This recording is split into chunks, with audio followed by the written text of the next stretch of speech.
वास्तव में मुनियों ने मंत्र की तरह व्यवस्था, पूजा, उपाय और शिक्षणा जैसा पद्धतियों स्थापना की, क्योंकि क्योंकि वास्तव में मन स्थिर होकर आत्मज्ञान प्राप्त करने के लिए, तत्पश्चात आत्म तत्व प्राप्ति के लिए किया। वास्तव में मुनियों ने मंत्र की तरफ व्यवस्था, पूजा, उपाय और शिक्षणा जैसा पद्धतियों स्थापना की, क्योंकि वास्तव में मन स्थिर होकर आत्मज्ञान प्राप्त करने के लिए, तत्पश्चात आत्म तत्व प्राप्ति के लिए किया। उदाहरण के लिए, बाह्य पूजा के दौरान सबसे पहले एक कलश स्थापित किया जाता है। बाह्य पूजा के दौरान सबसे पहले एक कलश स्थापित किया जाता है। यह कलश हमारा शरीर है भाई, यह कलश हमारा शरीर है। रंग, रूप, आकार के बिना जल ब्रह्म है। उसका अंदर जल डालते हैं ना, वो रंग रूप आकार नहीं होती है जल का, वो रंग रूप आकार के बिना जल ब्रह्म है। पात्र के आकार और रंग का अनुसार पानी हो सकता है। आत्मा भी ऐसा ही है।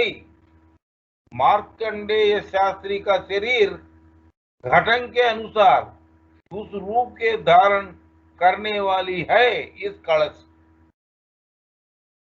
शरीर कहलाने वाली इस कोशिक में, शरीर कहलाने वाली इस कोशिका में जो आत्मा पूजा होती है, उसे साधारण मनुष्य नहीं जानते। ऋषियों ने इस बाह्य उपासना की स्थापना इस आशय से की थी कि ये साधारण मनुष्य वैसे भी धीरे धीरे इस आत्म पूजा को प्राप्त कर सकेंगे। वे बाहरी पूजाएं सच्ची मान जाती है। ये साधारण मनुष्य वही धारण करते हैं। इस कलश के ऊपर आम के 5 पत्ते, इस कलश के ऊपर आम के 5 पत्ते रखते हैं ना, वो 5 पत्ते जो है प्राणवायु, अपान वायु, ज्ञान वायु, समान वायु और उदान वायु, 5 प्राणों का प्रतीक है। वे इस शरीर को चला रहा है। चंदन और धूप इस शरीर की सुगंध का प्रतीक है। चंदन और धूप इस शरीर की सुगंध का प्रतीक है। इसलिए क्रिया योग करने वालों के बीच इन सुगंधों के सूंघना हमारे लिए आम बात है। जो क्रिया योग करते हैं उनको आप सुना होगा, बीच बीच में बहुत सुगंध का स्मेल आ रहा है, ऐसा बोल रहे हैं। वो क्या है? वो तुम्हारा शरीर से ही आते हैं वो स्मेल। मध्य, शंख और कान से की घंटी जैसे वाद्य यंत्र बजाए जाते हैं। बीच में क्या करते हैं? एक कान से की घंटी, वो वाद्य यंत्र बजाए जाते हैं। नाभि के नीचे जब मूलाधार चक्र में अपान वायु, हृदय यानी अनाहत चक्र में प्राणवायु एक साथ मिलते हैं तो 10 प्रकार की अनाहत ध्वनियां अपने आप ही सुनाई देती है। अनाहत का अर्थ है सदमा, जो बिना ठकराए बाहर आने वाली ध्वनि है। लेकिन बाहरी दुनिया में इस शब्द नहीं सुनाई देती है। यह भौतिक कानों के लिए श्राव्य नहीं है। यह भौतिक कारण के लिए श्रव्य नहीं है। वो क्या क्या शब्द है?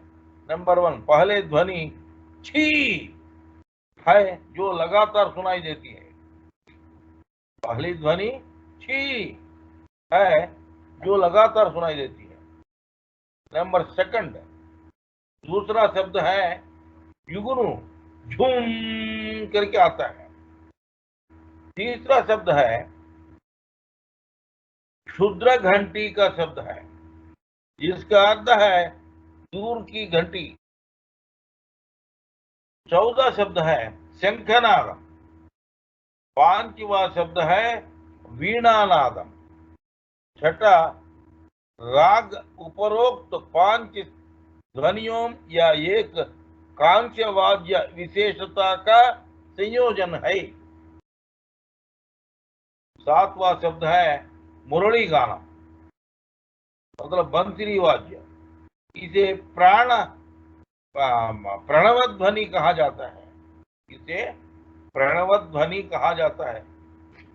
आठवां शब्द, आठवां मृदंग का ध्वनि आता है। नंबर 9, नघवत का अर्थ है शहनाई की आवाज। नंबर 10, दीर्घ घंटी का अर्थ है मंदिर घंटी की आवाज सुनाई देती है। इनके अलावा कासरा शोर घंटी के आकार में एक गोल प्लेट की धड़कन है। ये ऐसी बातें हैं जो मैं कई बार सुनता हूं, तभी गले में मीठा स्वाद आता है। मैंने अपनी आंखों के सामने रोशनी देखी। मैंने बहुत देर तक ओंकार ध्वनि को सुना।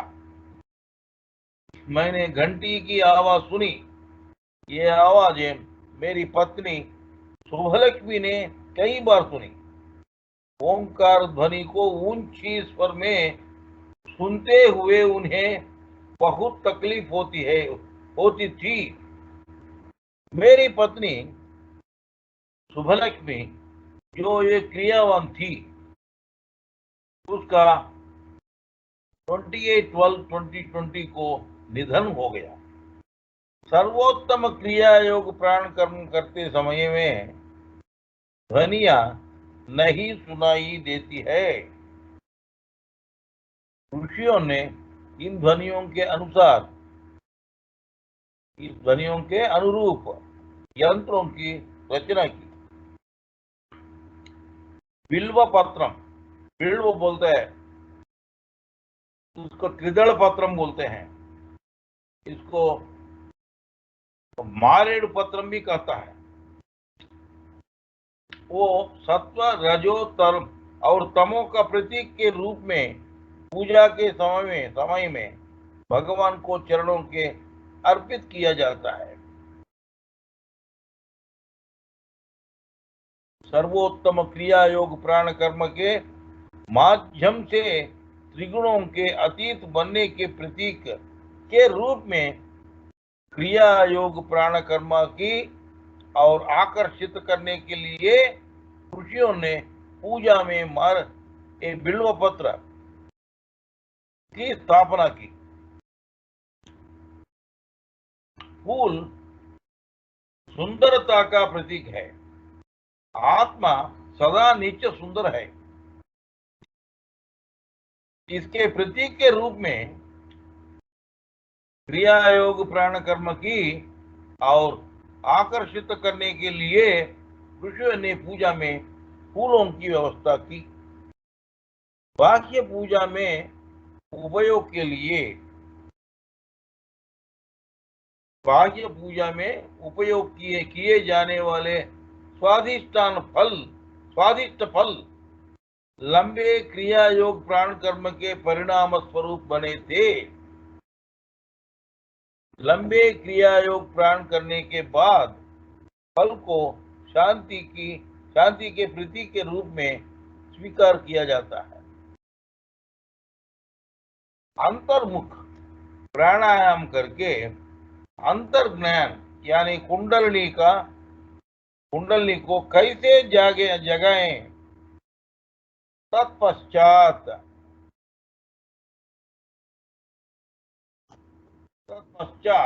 आत्मा में प्रतिष्ठित होने के लिए मानव प्रेमी ऋषि इस प्रकार की विविध प्रकार की तीर्थ यात्राओं, बाह्य पूजाएं, जप और तप, उपवास इत्यादि बाह्य चीजों की स्थापना की गई थी। इसके अलावा प्रत्येक तीर्थ को मनोरंजक बनाए रखने के लिए एक रूपक की स्थापना की गई थी। ये है शिव पूजा, दुर्गा पूजा, विष्णु पूजा आदि, जो आम लोगों को धर्म पथ की और ले जाने के लिए की जाती थी। बाह्य उपासना चाहे कितनी हो, बाह्य उपासना चाहे कितनी ही विधियों से की जाए, आत्म पूजा की ओर न ले जाने पर वह व्यर्थ है। हे क्रियावानों, ओंकार ध्वनि को सुनो। ओंकार से ही ज्योति प्रज्वलित होता है। ओंकार से ही ज्योति प्रज्वलित होता है। इस ओंकार ध्वनि में देखे गए विभिन्न देवताओं के दर्शन करें। मन को निरंतर इस ओंकार ध्वनि में निमग्न करें। भ्रम तोड़ो। ओंकार ध्वनि तलवार से अज्ञान काट दो। ओंकार ध्वनि नाम का तलवार से अज्ञान काट दो। जब योगी का मन स्थिर हो तो बोलना बहुत कठिन होता है, इसलिए बोलना नहीं चाहिए। क्रिया योगी हृदय पर दबाव या प्रहार होगा। इसका कारण यह है कि योगी इस प्रकार के दबाव या प्रहार से ग्रासित होता है। जब बोलते समय स्थिर मन या स्थिर आत्मा के साथ शरीर में वायु अस्थिरता नहीं होने पर वह अस्थिर होने के लिए मजबूर हो जाता है। इसलिए योगी का चुप रहना ही बेहतर है। जब योगी के पास खेचरी की सिद्धि होती है तो वह हमेशा शून्य में मौन रहने में सक्षम होता है। निश्चलम ब्रह्म उच्यते, यानी निश्चल स्थिति ही ब्रह्म है। नास्ति बुद्धिरयुक्तस्य न च युक्तस्य भावना। गीता 2nd अध्याय 66 श्लोका। जो व्यक्ति आत्मा में युक्त नहीं है उसके पास आध्यात्मिक दिमाग नहीं है, कोई वास्तविक ध्यान नहीं है। जो सत्य का मार्ग अपनाता है उसे अस्थायी शारीरिक विफलता का सामना करना पड़ सकता है, लेकिन वे जो आध्यात्मिक आनंद प्राप्त करते हैं वह इहम और परम में अवर्णनीय है। सर्वत्र सत्यमेव जयते। पदार्थ वास्तविक नहीं है, पदार्थ यथार्थ नहीं है, पदार्थ यथार्थ नहीं है। केवल आत्मज्ञान ही सत्य है। मनसा वाचा कर्मणा धर्म के मार्ग पर चले। यदि असत्य शरीर से और मन से बोला जाता है तो वह गुण में निहित है।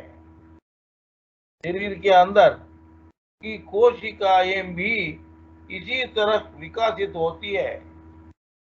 आखिर में अपने आप को अविश्वास की स्थिति की ओर जाता है। इसलिए गीता में भगवान कृष्ण हमें अर्जुन द्वारा पूछे गए प्रश्न के उत्तर में योग का अभ्यास करने का निर्देश देते हैं कि कैसे वायु को पकड़ना संभव है, लेकिन एक पल के लिए मन को थामे रखना मुश्किल है। अंतर्मुख प्राणायाम करें, अंतर्मुख प्राणायाम करें। अंदर का 49 वायुओं को अलावा मुख्य प्राण भी स्थिर होता है, तब मन भी स्थिर होता है, तब मन भी स्थिर हो जाता है और मन में लय यानी मनमना की अवस्था तैयार कर लेता है। वाचा यच्च प्रतिज्ञातम कर्मणा नोपपादितम ऋणम तद्धर्म संयुक्तम यलोके परत्र च परत्र च यलोके परत्र च।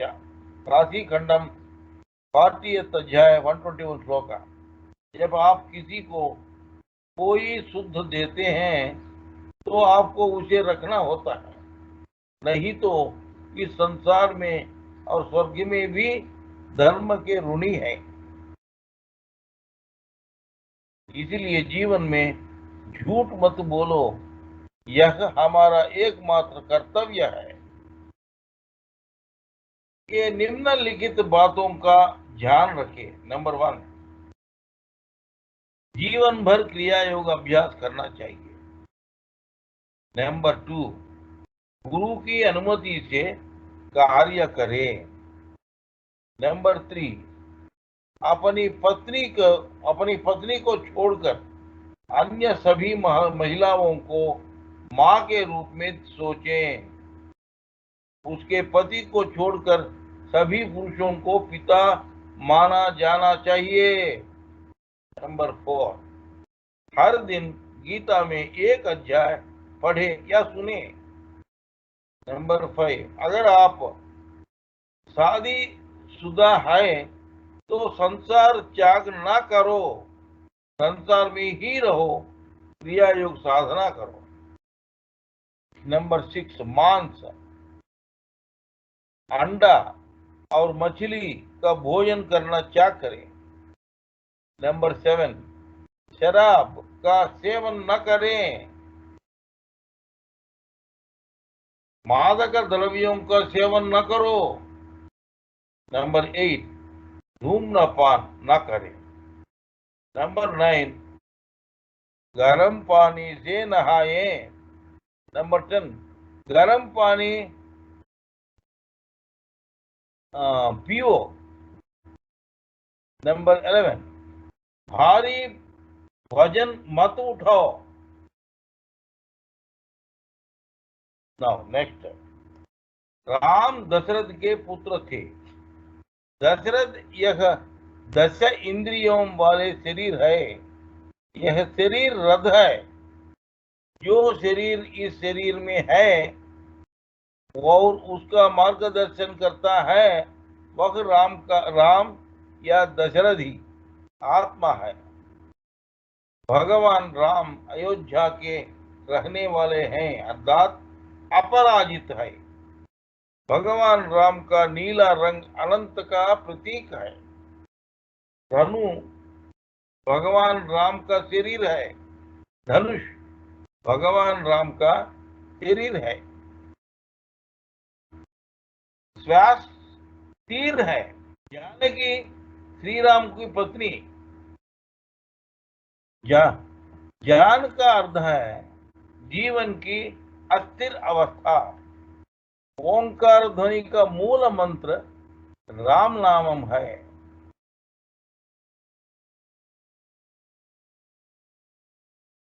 इस प्रकार मानव जीवन सफल होगा यदि राम नाम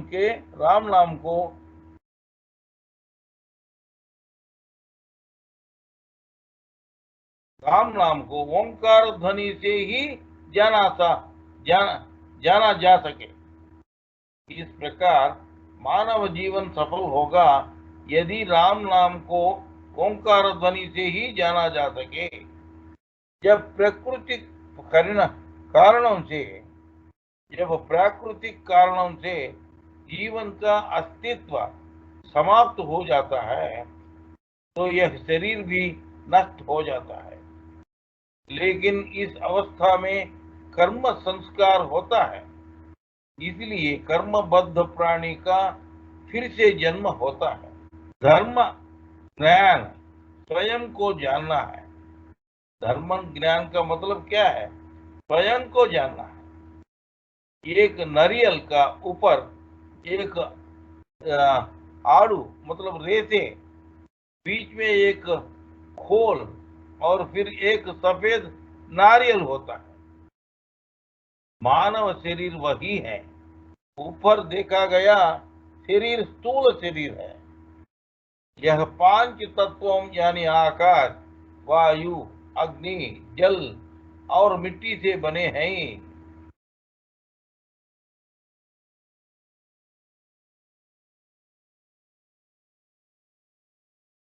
हम जो खाना खाते हैं वह भी इन्हीं पांच तत्वों से बनता है। इसका इनके सेवन में शरीर मजबूत होता है। यह स्थूल शरीर अनित्य है। यह स्थूल शरीर नारियल के रेशे के समान है। इस स्थूल शरीर के अंदर नारियल जैसा सूक्ष्म शरीर है। उसे न भूख लगती है न प्यास। जन्म मरण होते हैं। यह सूक्ष्म शरीर भी अनित्य है। इस सूक्ष्म शरीर के अंदर तीसरा कारण शरीर है जो एक सफेद नारियल के समान है। जो एक सफेद नारियल के समान है। इस कारण शरीर से अन्य दो शरीर, सूक्ष्म शरीर और स्थूल शरीर का निर्माण होता है। यानी कारण शरीर अन्य दो शरीर के लिए उत्पादन का स्थान है। नींद के दौरान अन्य दो शरीर, सूक्ष्म जगत और कारण शरीर, अन्य दो शरीर यानी सूक्ष्म शरीर या और कारण शरीर जाग रहे हैं। आत्महत्या करने पर स्थूल शरीर का नष्ट हो जाता है। ये जब नया जन्म होता है तो स्थूल शरीर बनता है। मरण के समय स्थूल शरीर नष्ट हो जाता है। मरण के समय स्थूल शरीर नष्ट हो जाता है। जब नया जन्म होता है तो स्थूल शरीर बनता है और शेष सूक्ष्म और कारण शरीरों के साथ वापस आ जाता है। आत्म कर्म के बिना यह कारण कभी भी शरीर से परे नहीं जा सकता। यह कारण शरीर का परे जाना चाहिए तब तक महाशून्य में अवस्थित नहीं हो सकता। जब तक इस कारण शरीर का उल्लंघन न हो तब तक मोक्ष नहीं प्राप्त कर सकता। इस कारण शरीर का उल्लंघन क्रिया योग प्राण कर्म से ही संभव है। इस कारण शरीर का उल्लंघन क्रिया योग प्राण कर्म से ही संभव है। यदि योगी क्रिया योग प्राण कर्म से स्थूल और सूक्ष्म शरीरों का अतिक्रमण कर लेता है तो उसके सभी कर्म समाप्त हो जाते हैं। यदि योगी क्रिया योग प्राण कर्म से स्थूल और सूक्ष्म शरीरों का अतिक्रमण कर लेता है तो उसके सभी कर्म समाप्त होता है। उनका अनुभूति होता है। फिर मृत्यु के बाद जिस अवस्था होती है अथवा गहरी नींद में जो भी अवस्था होती है उसी अवस्था में उसी अवस्था को प्राप्त करता है, तब कारण शरीर तक पहुंचता है। किसी कारण से उस कारण शरीर के दृष्टि या दर्शन प्राप्त होती है। यह कारण शरीर काला है। मेरे साथ ऐसा कई बार हुआ। यह स्थूल सूक्ष्म शरीर के समान है। यह स्थूल और सूक्ष्म शरीरों के समान है, लेकिन काला है। समाधि की स्थिति तक पहुंचता है। इसके बाद ज्योति रूपम, उसके बाद अरूपम का स्थान है। सूक्ष्म शरीर स्थूल शरीर का आधार है। कारण शरीर सूक्ष्म शरीर का आधार है। ज्योति कारण शरीर का आधार है और ज्योति का आधार अरूप है। कूटस्थम नामक दर्पण तक पहुंचने वाला योगी अपने दो शरीरों स्थूल और सूक्ष्म शरीरों कारण शरीर की दृष्टि व दर्शन का आधार बन जाता है, जो उसकी वास्तविकता है, लेकिन वह उनकी स्वरूप दर्शन से रुकता नहीं है। योगी और आगे जाके महाशून्य में स्थिर हो जाता है। इस काले कारण शरीर के दर्शन ही नारायण है। कभी कभी महेश्वर का रूप सफेद और मादक प्रतीक होता है। शास्त्रों में कहा गया नासिकाएं नासिकाग्रम शास्त्रों में कहा गया नासिकाग्रम का अर्थ है इस कूटस्थ का बारे में है। इस कूटस्थ में मन और दृष्टि लगा के अर्ध निमीलिता अवस्था अर्थात शिव नेत्रम अवस्था में ज्ञान में बैठने का अवस्था है। शांभवी मुद्रा। एक बार और इस कूटस्थ में मन और दृष्टि लगा के अर्ध निमीलित अवस्था अर्थात शिवनेत्र अवस्था में ध्यान में बैठने का अवस्था है शांभवी मुद्रा।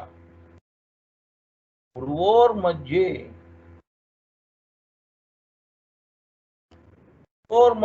प्राणमावेश्य सम्यक सतम पुरुषमुपैति दिव्यम। गीता 8:10। यह कूटस्थ तटस्थ है। यह कूटस्थ तटस्थ है। इस कूटस्थ का ऊपर स्थिरता, इस कूटस्थ का नीचे अंतर्गत चंचलता अर्थात सृजन। यह कूटस्थ जो है वह स्थिरता और अस्थिरता के बीच का जंक्शन यानी संधि प्रदेश है। यानी संधि प्रदेश है। यदि साधक अंतर्मुख भावना से अर्ध निमीलित नेत्रों से मन को कूटस्थ पर केंद्रित रखता है तो समाधि सिद्धि होता है। अंतर्मुख प्राणायाम ही आत्मज्ञान प्राप्त करने का एकमात्र तरीका है। इस अंतर्मुख प्राणायाम के बारे में गीता और पतंजलि ने योग दर्शन में उद्धत किया।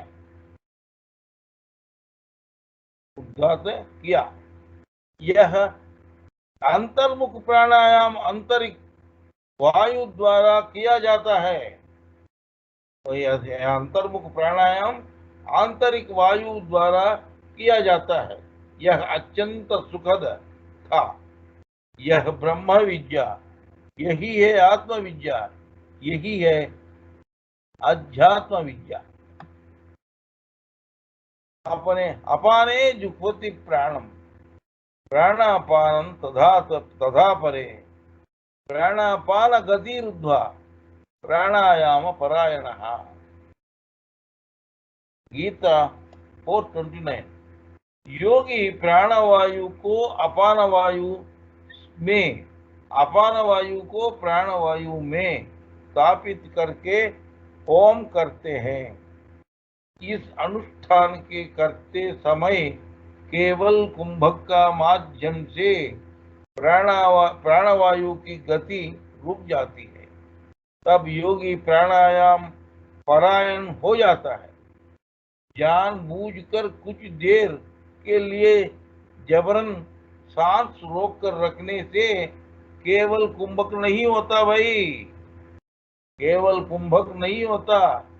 वह बार बार पुनः पुनः प्राणवायु को अपान वायु में, अपान वायु को प्राणवायु में स्थापित करके तो तब यह अपने आप सिद्धि होता है। यह अत्यंत आनंददायक है। हम जो भी कर्म करते हैं उसके पीछे इच्छा, मन, बुद्धि, ज्ञानेंद्रियों और कर्मेंद्रियों की भूमिका होती है। योगी कूटस्थ में सूक्ष्म आकार में उपस्थित और इनका उत्पादन स्थान स्थिर बिंदु को योगी स्थिति लाभ प्राप्त करने के पश्चात देखता है। इतना ही नहीं, स्थिति के लाभ प्राप्त करने वाली योगी के सभी बाहरी कर्म अपने आप चलता रहेगा। योगी को कर्म नहीं करना पड़ता, क्योंकि उस समय कर्म भी उस बिंदु में ही होता है। किसी भी चीज पर कोई इच्छा नहीं होता है। यानी कर्म करने की इच्छा नहीं होता है। यानी कर्म करने की इच्छा नहीं होता है। भूख और प्यास भी नहीं हो लगेगी। शव साधना यह प्रक्रिया है जिसके द्वारा शरीर की सभी तरंगे रुक जाती है। शव साधना है ना, वह प्रक्रिया है जिसके द्वारा शरीर के सभी तरंगे रुक जाती है, पारलौकिक अवस्था में पहुंच जाती है और अधिक समय तक उसी अवस्था में रहती है। ऐसा योगी की दृष्टि सदा ब्रह्ममय है। जिस अवस्था में योगी अपने क्रिया योग अभ्यास में चंचल आत्मा को पूरी तरह से स्थिर कर निश्चल ब्रह्म में विलीन हो जाता है। जिस अवस्था में योगी अपने क्रिया योग अभ्यास में चंचल आत्मा को पूरी तरह से स्थिर कर के निश्चल ब्रह्म में विलीन हो जाता है या इस कठिन स्थिति में पहुंच जाता है, उसे क्रिया परावस्था या कर्मातीतावस्था कहा जाता है। तब इंद्रियों का कोई प्रभाव नहीं होगा, हरिषड वर्गों इत्यादि का कोई प्रभाव नहीं होगा। तीसरा नेत्र, जिसे कूटस्थ कहते हैं, उससे सभी सूक्ष्म वस्तुओं का दर्शन, आत्मज्योति दर्शन, सकल दृष्टि के मूल रहस्य को जानकर आत्मज्ञान की दृष्टि होती है। तदुपरि मतलब तत्पश्चात मतलब उसका बाद, यानी इसके अलावा दूर श्रवणम, दूर दर्शनम, दूर ज्ञानम सभी देवी देवताओं को दर्शन के कारण होती है। अंततः योगी स्वयं एक कूटस्थ में विकासित हो जाता है, यानी स्वयं एक कूटस्थ बन जाता है। एक ही आत्मा सभी शरीरों में विद्यमान है, इसीलिए वही आत्मा एक बार एक महिला, एक बार एक माँ, एक बार कुंवारी, फिर एक माँ, एक बार बेटा, एक बार पिता का रूप में होता है भाई, पिता के रूप में होता है। इसलिए मुझे पता चला कि सभी में स्वयं का एक ही रहस्यमय स्रोत है। सभी में स्वयं का एक ही रहस्यमय वो स्रोत है।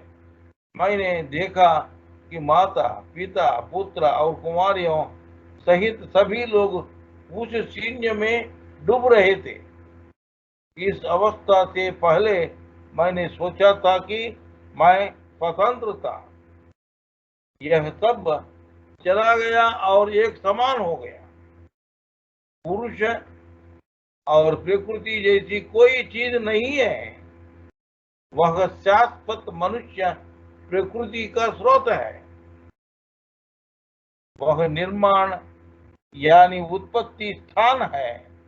मनुष्य के बिना प्रकृति कहाँ है? मनुष्य के बिना प्रकृति कहाँ है? सिर्फ ब्रह्म की पुरुष अर्थात अद्वैत है। यदि पुरुष अस्थिर है तो प्रकृति द्वैत है। कूटस्थ में स्थित होने पर प्राण स्थिर हो जाता है। जब प्राण अस्थिर होता है तो प्राणवायु होती है। इस प्राणवायु में चेतन है। यह प्राणवायु स्वयं चेतना है। श्वास प्रश्वास दोनों मिलके प्राण है। प्राण चंचल होती ही सबसे पहले सुषुम्ना में गतियुक्त होता है। गतियुक्त होता है। जन्म के बाद इड़ा पिंगला में गति होता है। इड़ा पिंगला का बाद जन्म के बाद इड़ा पिंगला में गति होती है। यदि चंचल प्राण को स्थिर करके और स्थिरावस्था में रखा जाए तो किसी की मृत्यु नहीं होगी। पैदा होने जैसी कोई चीज नहीं होता है। कोई अद्वैत नहीं होता है। कोई द्वैत नहीं होता है। अब और पैदा नहीं हो रहा है तो कोई मृत्यु नहीं होगी। सतचित में आनंदित होने वाला कोई नहीं होता। सतचित में आनंदित होने वाली कोई नहीं होता है। मैं कुबेर हूँ। मैं कुबेर हूँ। मैं सभी धन का मुखिया हूँ। कुबेर की यह अवस्था 10 दिन और रात बिना कुछ पिए, बिना खाए, बिना आसन से उठे जान लगाकर तैयार की जाती है। गर्भ में जीव केवल सुषुम्ना के माध्यम से सांस लेने की प्रक्रिया करता है। जन्म के बाद ही इड़ा पिंगला सूक्ष्म नाड़ियों से सांस लेना संभव है। सुषुम्ना के माध्यम से सांस लेने पर गर्भ में जीव सत्व गुण में है। जब वह बाहरी दुनिया में आता है, जब वह बाहरी दुनिया में आते हैं तो वह रजो तमो गुणों में भी होते हैं।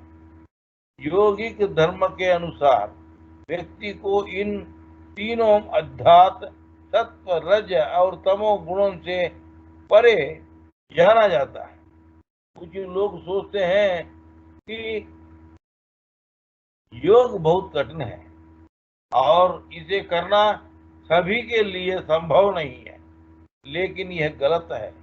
निश्चिंत योगम उच्यते। चिंता रहित अवस्था का योग कहते हैं। जब तक देवी देवता है या तब तक यह चिंता रहित अवस्था यानी मुक्त अवस्था नहीं है तो कोई इष्टतम स्थिति नहीं है। तो कोई तब तक योगी नहीं बन सकता जब तक वह सिद्धि नहीं हो पाएगा। देवी देवताओं के दर्शन करना मानव जीवन का उद्देश्य नहीं है। मानव जीवन का लक्ष्य उत्पादन के स्थान पर एक निश्चित शून्य अर्थात लय में विलीन हो जाना है। बुद्धि युक्तो जहाति उभे सुकृत दुष्कृते तस्मात् योग योग योगाय युज्यस्व योग कर्म सुकौशलम। मतलब ये गीता 4 सेकंड अध्याय 50 श्लोक, जो चंचलता को ठीक ठीक करता है और दृढ़ता रखता है, ऐसा व्यक्ति सभी पुण्य और पापों को आसानी से त्याग कर सकता है। तो इस सबसे आरामदायक योगिक अनुष्ठान में शामिल हो। सुसुखम कर्तुमव्ययम, गीता 9th अध्याय 2nd श्लोक। मतलब का अर्थ है, इस योग को सुख से और आराम से किया जा सकता है। साथ ही यह योग अक्षय है। हम जितना अधिक करते हैं, हम उतने ही अध्यय हम उतने ही अव्यय और अविनाशी है। अगले जन्म में भी पुनः प्राप्त कर सकते हैं। गीता 6:41 42। अपि स्वल्पस्य त्रायते महतो भयात्। गीता में कहा है कि श्री कृष्ण परमात्मा, इसका अर्थ है कि क्रिया योग थोड़ा भी किया जाए तो भी अधिक फल होगा। जो व्यक्ति योग भ्रष्ट हो जाता है, वह देह का अंत समय में अर्थात मृत्यु के समय स्थिर अवस्था प्राप्त करता है। 16, 41, 42 श्लोकों में श्री कृष्ण परमात्मा स्वयं कहा है।